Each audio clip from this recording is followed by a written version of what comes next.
Bismillahirrahmanirrahim. Assalamualaikum warahmatullahi wabarakatuh. Perkenalkan, nama saya Lutfiani dengan NIM 201420665 dengan mata kuliah Teknik Laboratorium dan dosen pengampu Ibu Yanti SPMSI.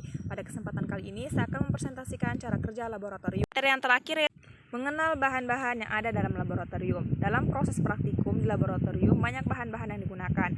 Dari sekian banyak bahan yang kita gunakan dalam praktikum, kita dapat mengenalinya dengan banyak cara. Misalnya dengan mengenali sifat-sifatnya, fasanya, ataupun melalui sistem indera yang kita miliki, seperti baunya. Adapun sifat yang paling umum dalam bahan kimia itu memiliki sifat asam, basa, dan garam.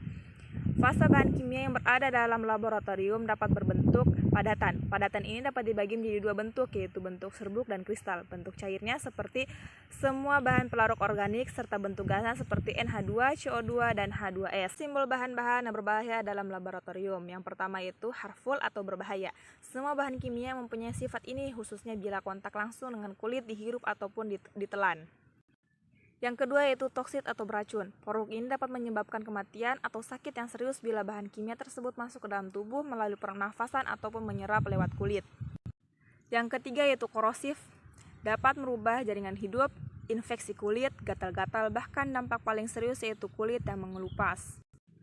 Yang keempat, mudah terbakar. Memiliki titik nyala yang rendah, terutama ketika suatu bahan bereaksi dengan air untuk menghasilkan gas yang sifatnya mudah terbakar dari hidrametal. Yang kelima, mudah meledak. Beberapa senyawa yang bentuk garam yang eksplosif pada kontak langsung atau bersinggungan dengan logam dan metal. Yang keenam, oksidatif atau pengoksidasi.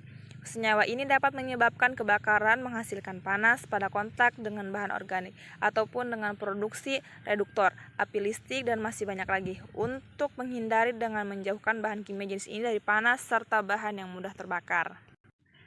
Menuangkan bahan kimia. Menuangkan bahan kimia ini terdapat pada dua fase, yaitu pertama zat padat dan zat cair. Adapun cara zat padat dituangkan yaitu pertama, pegang botol dengan posisi label berada di depan permukaan tangan. Yang kedua, miringkan botol secara perlahan hingga bahan yang akan digunakan keluar dari botol.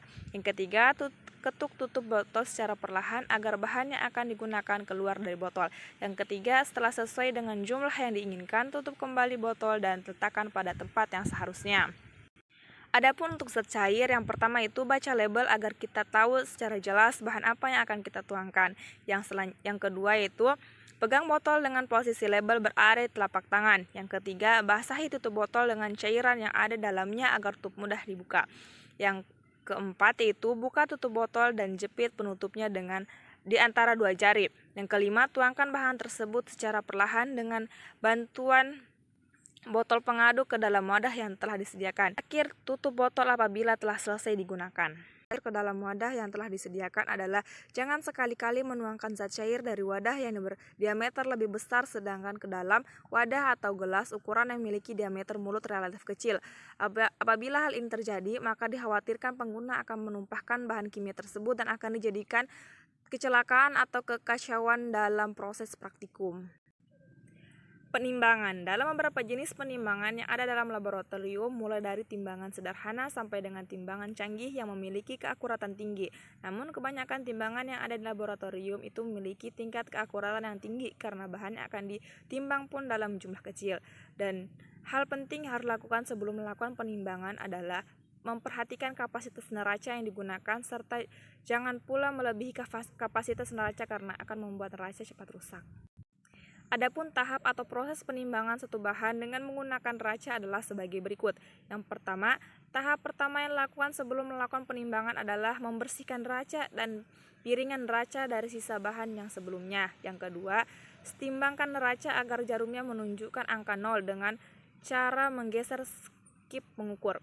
Yang ketiga, timbang tempat bahan dengan cara meletakkan piringan timbangan dan mencatat berat dari tempat tersebut. Yang keempat, masukkan bahan yang akan ditimbang ke dalam wadah tersebut dan catat kembali hasil pengukurannya.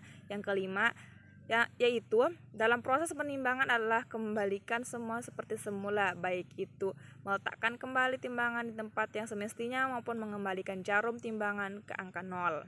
Mengukur volume zat cair. Mengukur volume zat cair ini terbagi menjadi dua cara. Yang pertama itu mengukur dengan menggunakan alat ukur, yaitu gelas ukur. Gunakan gelas ukur yang sesuai dengan volume benda yang akan diukur. Yang kedua, bacalah skala pada gelas ukur dan tentukan harga setiap skala. Yang ketiga yaitu isi gelas ukur dengan gelas yang akan diukur. Yang keempat, baca skala sesuai dengan yang diinginkan. Mata pembaca skala harus lurus dengan skala dalam pipet ukur.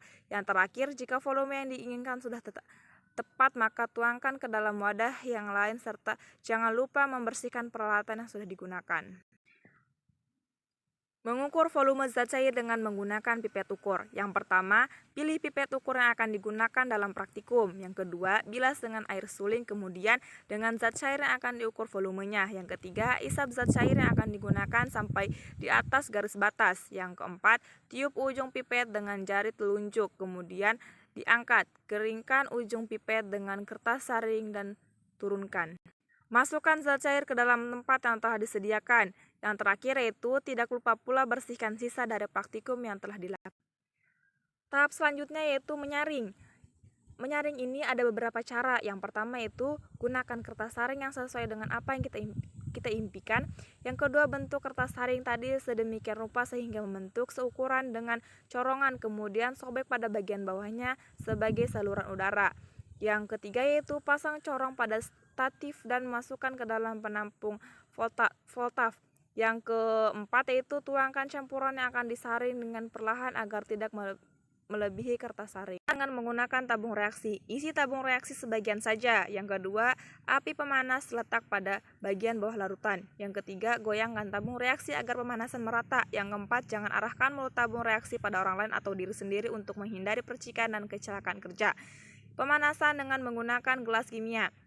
Tata caranya itu yang pertama, gunakan kaki 3 sebagai penopang. Yang kedua, letakkan batang gelas ukur batu di sisi pada gelas kimia untuk menghindari pemanasan mendadak.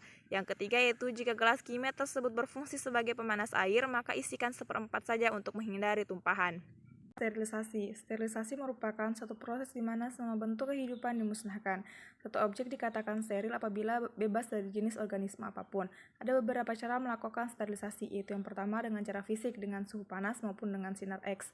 Yang kedua itu dengan cara kimia menggunakan bahan kimia. Sterilisasi dengan menggunakan suhu panas atau dapat merubah udara kering dan uap bertekanan menggunakan sebuah alat yang disebut dengan autoclave. Autoclave memiliki banyak model dan cara penggunaan yang berbeda-beda, namun pada setiap autoclave memiliki prinsip yang sama, yaitu semua objeknya dibungkus dengan kertas buram yang diikat menggunakan tali kasur, kemudian dimasukkan ke dalam autoclave dan dipanaskan. Tutup katup tekanan sehingga suhu yang diinginkan tercapai. Terakhir yaitu keselamatan kerja dalam laboratorium. Keselamatan kerja laboratorium merupakan keadaan terbaik dalam bekerja di tempat yang dilengkapi peralatan untuk mengadakan percobaan ataupun penyelidikan. Keselamatan kerja di laboratorium perlu diutamakan untuk mencegah kecelakaan dalam kerja. Keselamatan kerja merupakan tanggung jawab setiap orang, baik itu laporan maupun praktikum. Adapun keselamatan kerja di laboratorium yaitu yang pertama, netralisasi tubuh dengan minum air susu. Yang kedua, menggunakan perlengkapan laboratorium seperti baju lab, masker, dan sarung tangan. Yang ketiga, merapikan rambut agar tidak mengganggu kerja. Yang keempat, berhati-hati saat menggunakan alat kaca. Yang kelima, mengambil bahan kimia menggunakan alat bantu seperti pipet, sendok, dan pinset. Yang keenam yaitu mempersiapkan P3K. Yang ketujuh, segera membasuh dengan air ketika terkena zat kimia. Yang kedelapan, tidak mencium aroma zat secara langsung. Yang kesembilan, menjauhkan wajah ketika berproses pemanasan. Yang kesepuluh yaitu mencuci tangan ketika selesai kerja.